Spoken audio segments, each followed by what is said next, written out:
ডিসেম্বরের মধ্যে ভোট না হলে সংকট দেখা দেবে বললেন ফখরুল। রোজার আগেই নির্বাচনের দাবি জামায়াত আমিরের।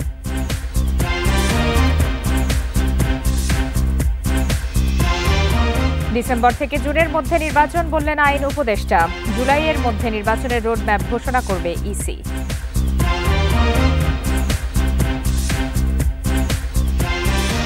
ছয় দাবিতে রাজধানী সহ বিভিন্ন স্থানে পলিটেকনিক শিক্ষার্থীদের সড়ক অবরোধ। তীব্র যানজট, চরম ভোগান্তিতে যাত্রীরা।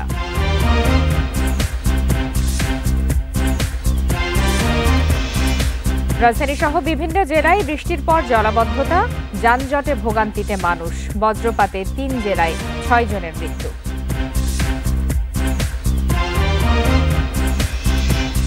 রোজার পর বেড়েছে বেশিরভাগ পণ্যের দাম। তেল, পেঁয়াজ, সবজির বাজারে অস্থিরতা, ব্যয় বাড়ায় ক্ষুব্ধ সাধারণ মানুষ।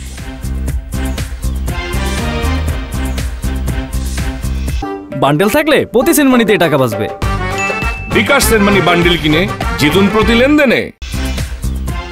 বিরতিহীন 1 ঘন্টার রাত 9টায় বাংলাদেশে সবাইকে আমন্ত্রণ। আপনাদের সাথে আছি আমি ফারহানা লোপা। এতক্ষণ শিরোনাম জানাচ্ছিলাম, এবার জানাবো বিস্তারিত। ডিসেম্বরের মধ্যে জাতীয় নির্বাচনের আশ্বাস না পেয়ে সন্তুষ্ট নয় বিএনপি। দুপুরে প্রধান উপদেষ্টা ডক্টর মোহাম্মদ ইউনূসের সঙ্গে বৈঠক শেষে কথা জানান দলটির মহাসচিব মির্জা ফখরুল ইসলাম আলমগীর। এদিকে ডিসেম্বর থেকে জুনের মধ্যে নির্বাচন করতে আগের অবস্থানে অনড় সরকার।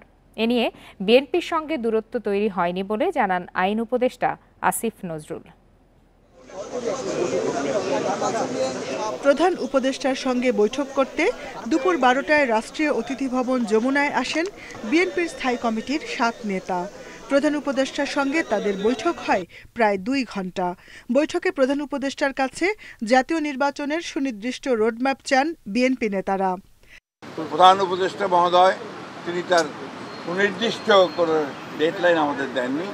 তিনি বলেছেন ডিসেম্বর থেকে জুনের মধ্যে তিনি নির্বাচন শেষ করতে চান। আমরা একেবারেই সন্তুষ্ট নই। আমরা পরিষ্কার করেই বলেছি যে আমরা ডিসেম্বর কাট আউট টাইম, ডিসেম্বরের মধ্যে নির্বাচন যদি না হয় তাহলে দেশে যে রাজনৈতিক পরিস্থিতি, অর্থনৈতিক পরিস্থিতি এবং সামাজিক পরিস্থিতি সেটা আরও খারাপের দিকে যাবে।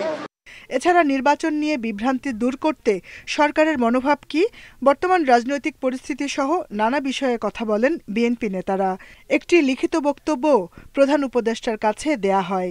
আমরা খুব স্পষ্ট করে বলেছি যে যে বিষয়গুলোতে ঐক্যমত্য হবে সব দলগুলো, সেগুলো নিয়ে আমরা একটা চার্টার করতে রাজি আছি আপনারা, এবং তারপরে সেটার উপর ভিত্তি করে আমরা বাকি নির্বাচনের দিকে চলে যেতে পারি। বৈঠক শেষে আইন উপদেষ্টা আসিফ নজরুল আগামী বছরের জুনের মধ্যে নির্বাচন করা নিয়ে সরকারের আগের অবস্থান তুলে ধরেন। ইলেকশনের ব্যাপারটা সংস্কার, বিচার এবং আমাদের সরকারের গৃহীত কিছু পদক্ষেপের উপর নির্ভর করে, এই জন্যই ডিসেম্বর থেকে জুন টাইমলাইনটা বলা হয়। কিন্তু আমরা ক্যাটাগরিক্যালি বলেছি এটা কোনোভাবেই জুনের বেশি যাবে না। সরকার ক্ষমতা উপভোগ করতে নির্বাচন বিলম্ব করতে চায় না বলেও মন্তব্য করেন আইন উপদেষ্টা আসিফ নজরুল। Jahanara Parvin, Independent News, Dhaka. আগামী রমজানের আগে নির্বাচন চায় জামায়াতে ইসলামী। আর বিএনপি বলছে 1 মাসের মধ্যে প্রয়োজনীয় সংস্কার শেষ করে ডিসেম্বরে নির্বাচন সম্ভব। তবে মৌলিক সংস্কার ছাড়া নির্বাচন হলে এনসিপির অংশ নেয়া অনিশ্চিত বলছেন দলের নেতারা। বুধবার যুক্তরাষ্ট্রের উপসহকারী পররাষ্ট্রমন্ত্রী নিকোল চুলিকের সঙ্গে সাক্ষাৎ করেন রাজনীতিবিদরা। প্রথমবারের মতো 3 দিনের সফরে বুধবার ঢাকায় আসেন ট্রাম্প প্রশাসনের প্রতিনিধি উপসহকারী পররাষ্ট্রমন্ত্রী নিকোল চুলিক। নানা কর্মসূচির মাঝে বৈঠক করেন রাজনৈতিক দলগুলোর সাথে। প্রথমে বৈঠক করতে আসেন ডাক্তার শফিকুর রহমানের নেতৃত্বে জামায়াতে ইসলামীর প্রতিনিধি দল। বৈঠক শেষে জামায়াত আমির বলেন, নির্বাচন, সংস্কার, শুল্ক আরোপ, আওয়ামী লীগের বিচার সহ নানা বিষয় আলোচনা হয়েছে।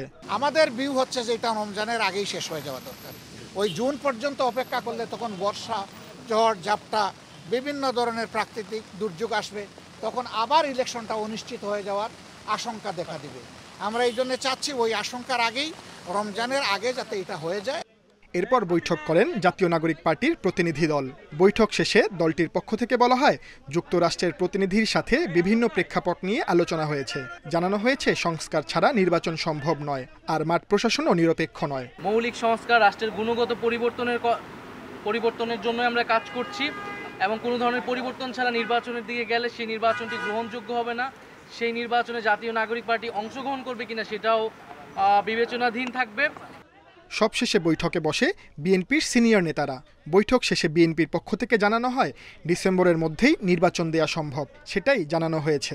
সংস্কারের ব্যাপারে বলাই হয়েছে, ঐক্যমত যেগুলো তো হবে এগুলো সংস্কার হবে, বাকিগুলো হবে প্রত্যেকটা রাজনৈতিক দল জনগণের কাছে নিয়ে যাবে আগামী নির্বাচনে ম্যান্ডেট নিয়ে। তারা কি চায় ওটা নিয়ে আগামী সংসদে আসবে, আর যেখানে ঐক্যমত হবে সেটা আগামী 1 মাসের মধ্যে করা সম্ভব। এরপর আর কোনো ইস্যু থাকছে না।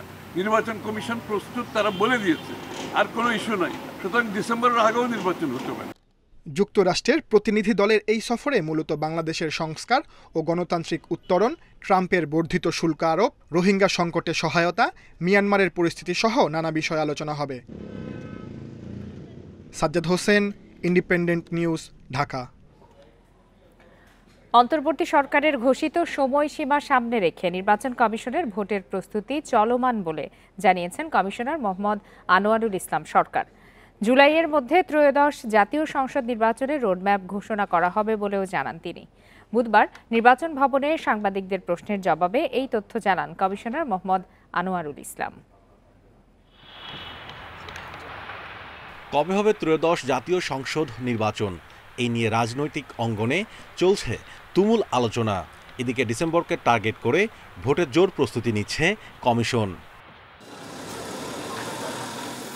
এরই মধ্যে ভোটার তালিকা হালনাগাদ, আরপিও আচরণবিধি, আইন সংস্কার, সীমানা নির্ধারণ, নতুন দলের নিবন্ধন সহ সার্বিক কাজ গুছিয়ে আনা হচ্ছে। নির্বাচনের তফসিল ঘোষণার আগের দিনও কারো বয়স 18 বছর হলে তিনি যেন ভোট দিতে পারেন সে পরিকল্পনা করছে নির্বাচন কমিশন। এক্ষেত্রে আইন পরিবর্তন আনার কথাও ভাবছে সংস্থাটি। আসনগুলোর মধ্যে যে প্রশাসনিক নামের যে পরিবর্তনগুলো হয়েছে সেগুলো আমরা ইতিমধ্যে সংগ্রহ করে ফেলেছি। তারপরে আপনার ভোটার লিস্টের কাজ আমরা শেষের পর্যায়ে নিয়ে আসছি। তারপরে নিবন্ধনের কার্য আমরা একটা পর্যায়ে আসছি। মুদ্রিত যেই কর্মপরিকল্পনা, যেটি সাধারণত নির্বাচনের আগে নির্বাচন কমিশন পাবলিশ করে, সেটি জুন জুলাইয়ের দিকে আমরা হয়তো বা আশা করি যে আপনারা প্রিন্টেড কপি পেয়ে যাবেন। নতুন দলের নিবন্ধন প্রক্রিয়া সম্পন্ন করে তাদের নিয়েও সংলাপ করতে চায় নির্বাচন কমিশন। সরকার ঘোষিত একটা টাইমলাইন অনুযায়ী আমরা প্রস্তুতি নিচ্ছি, সেহেতু শিডিউল ডিক্লারের আগেই আমাদের এই নিবন্ধিত দলগুলোর সাথে মত বিনিময় করতে হবে।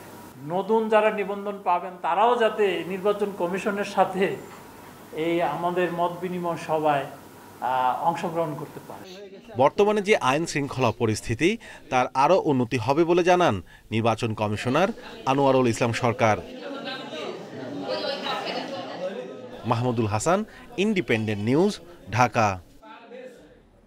15 বছর পর পররাষ্ট্র সচিব পর্যায়ের বৈঠকে অংশ নিতে ঢাকায় এসেছেন পাকিস্তানের পররাষ্ট্র সচিব আমনা বালুচ। বৈঠক হবে বৃহস্পতিবার সকালে রাষ্ট্রীয় অতিথি ভবন পদ্মায়। এতে দ্বিপাক্ষিক নানা দিক নিয়ে আলোচনার পাশাপাশি ঐতিহাসিক অমীমাংসিত বিষয়গুলো আসতে পারে বলে জানিয়েছে পররাষ্ট্র মন্ত্রণালয়। বুধবার দুপুরে ঢাকায় শাহজালাল বিমানবন্দরে পৌঁছালে আমনা বালুচকে স্বাগত জানান পররাষ্ট্র মন্ত্রণালয়ের কর্মকর্তা ইশরাত জাহান। বৃহস্পতিবার দুই দেশের বৈঠকে বাংলাদেশের পক্ষে নেতৃত্ব দেবেন পররাষ্ট্র সচিব মোহাম্মদ জসিমউদ্দিন, আর পাকিস্তানের প্রতিনিধি দলের নেতৃত্ব দেবেন আমনা বালুচ। চলতি মাসের শেষে পাকিস্তানের উপপ্রধানমন্ত্রী ও পররাষ্ট্রমন্ত্রী ইসহাক দার ঢাকা সফরে আসবেন। তার সফরসূচি নিয়েও আলোচনা হবে সচিবদের বৈঠকে।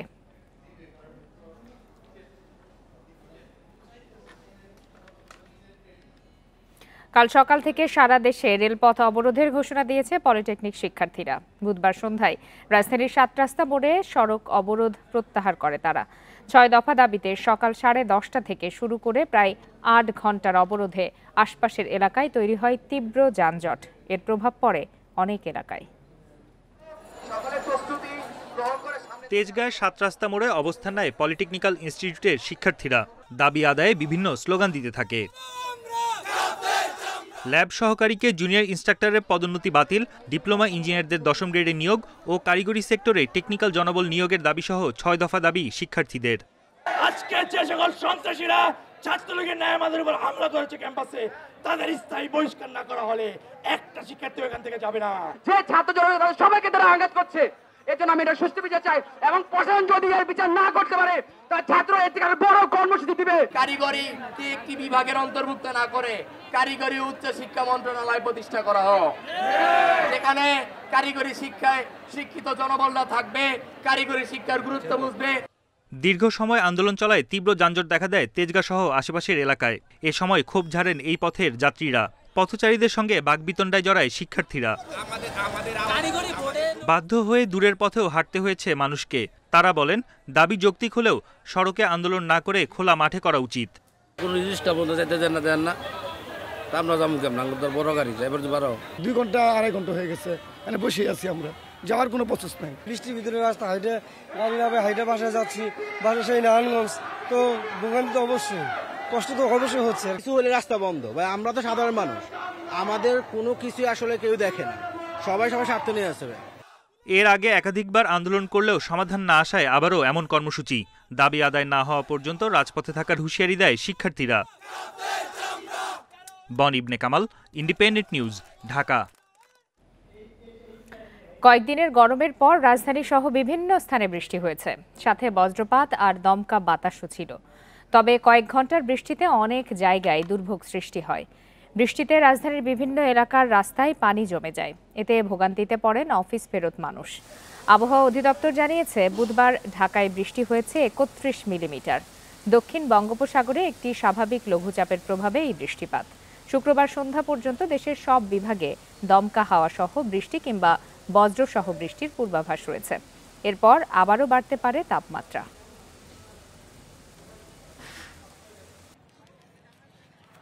যাওয়ার কথা সায়দাবাদ, এক হচ্ছে বৃষ্টি আর যে আন্দোলন, আসলে এগুলি আমাদের জন্য খুবই দুর্ভাগ্যজনক অবস্থা। অনেক কষ্ট, মানে কোনো যানবাহন নাই, আসছে কষ্ট তো হওয়ার কথা। বৃষ্টির ভিতরে রাস্তা হাইটে গাড়ি নামে হাইটে বাসায় যাচ্ছি, বাসা সেই নারায়ণগঞ্জ, তো ভোগান্তি তো অবশ্যই।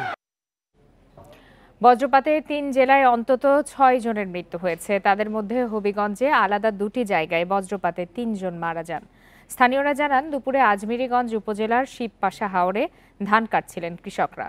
এ সময় বজ্রপাত হলে ঘটনাস্থলেই 2 জনের মৃত্যু হয়, আহত হন আরও 2 জন। এছাড়া নবীগঞ্জে হাওর থেকে গরু নিয়ে বাড়ি ফেরার পথে বজ্রপাতে মারা যান শাহ আলম নামে এক যুবক। এদিকে গাজীপুরের কাপাসিয়া ও কালীগঞ্জে মাঠে কাজ করার সময় বজ্রপাতে 2 কৃষকের মৃত্যু হয়েছে। এছাড়া নরসিংদীর রায়পুরায় বজ্রপাতে মারা গেছেন আরও একজন।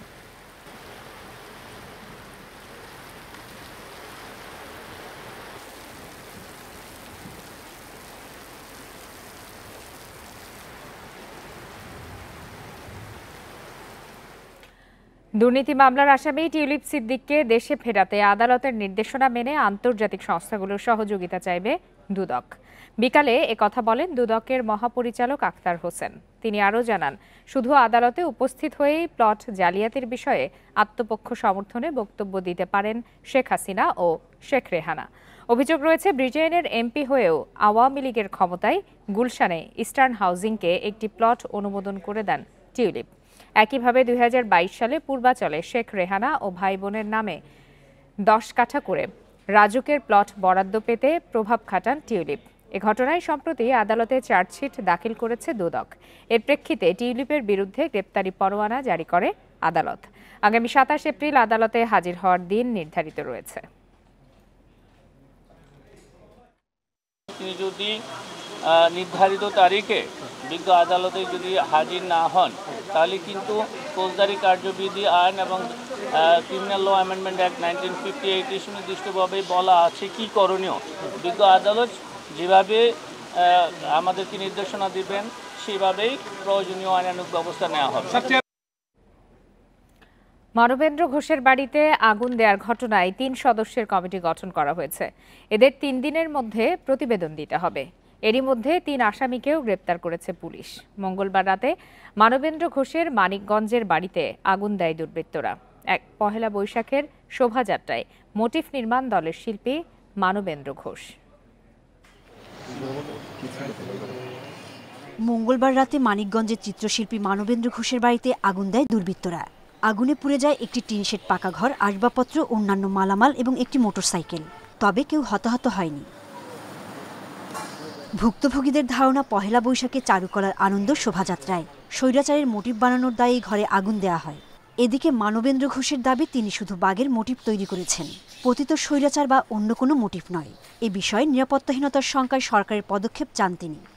আমি এই শোভাযাত্রার জন্য আমি 2004 সাল থেকে এক ধরনের সোশ্যাল ওয়ার্ক হিসেবে কাজ করে যাচ্ছি। তো সেই ধারাবাহিকতায় আমি এবছর একটা বাঘের মোটিভ তৈরি করেছি। হামলায় ঘটনায় জড়িত সবাইকে গ্রেপ্তারে পুলিশ কাজ করছে বলে জানিয়েছেন সংস্কৃতি উপদেষ্টা। কিছুদিন ধরে বিতাড়িত আওয়ামী লীগ মানবেন্দ্র ঘোষের উপর আক্রমণে উস্কানি দিচ্ছিল জানান তিনি। এদিকে ঘটনাস্থল পরিদর্শন করেছেন জেলা পুলিশের ঊর্ধ্বতন কর্মকর্তারা।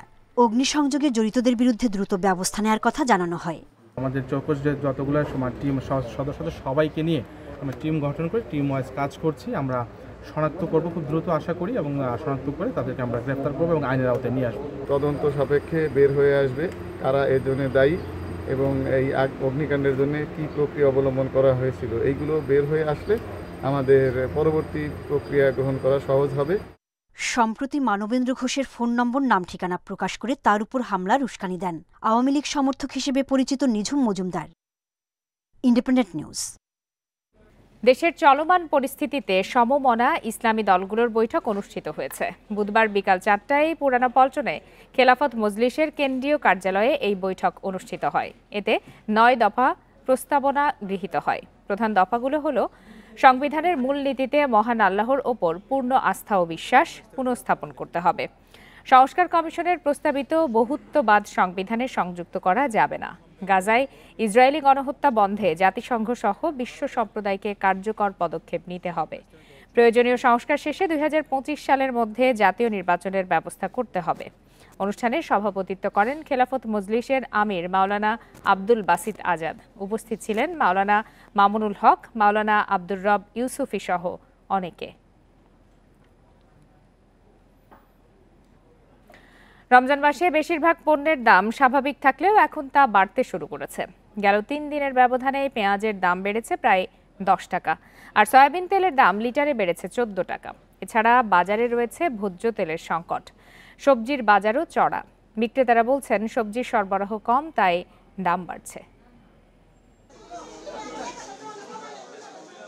সাধারণত রমজান মাস আসলে পণ্যের দাম বাড়ে, তবে গেল রোজায় প্রায় সব পণ্যের দাম ছিল নাগালের মধ্যে, কিন্তু এখন সেসব পণ্যের দাম বাড়তে শুরু করেছে।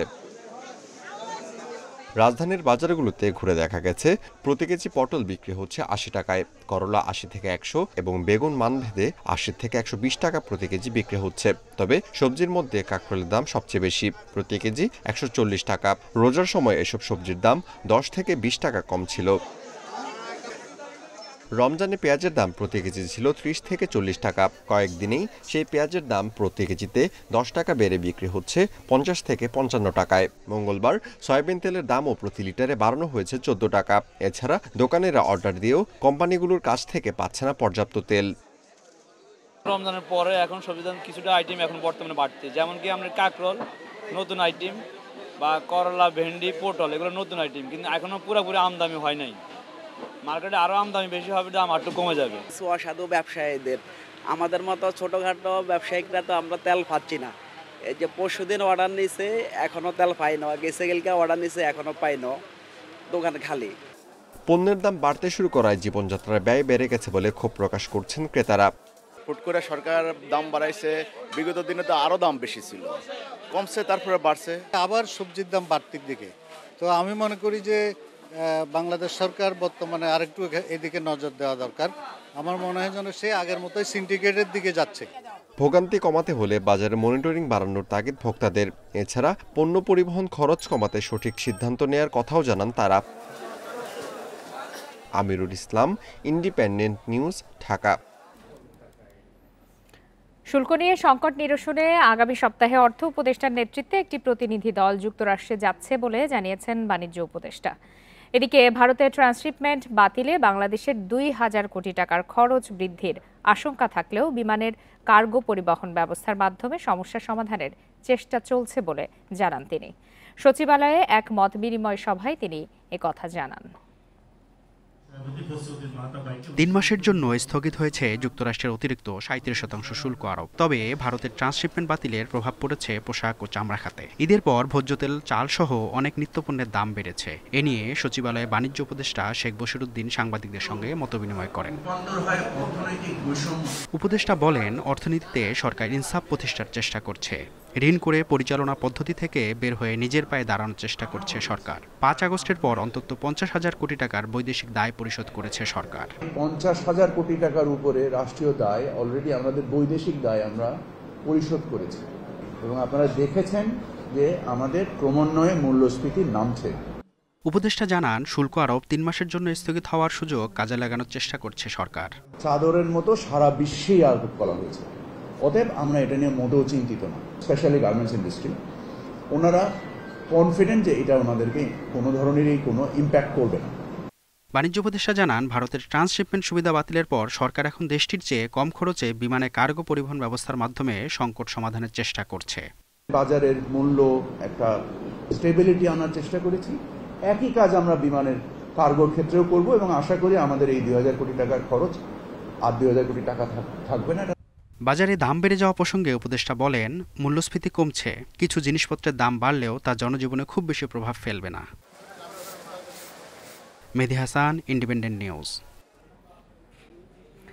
দেশের বেসরকারি খাতে ঋণ প্রবাহে কয়েক বছর ধরে ভাটা চলছে। চলতি অর্থবছরের ফেব্রুয়ারিতে অর্থনীতির প্রধান এ খাতের ঋণ প্রবৃদ্ধি নেমে এসেছে ৬% ঘরে।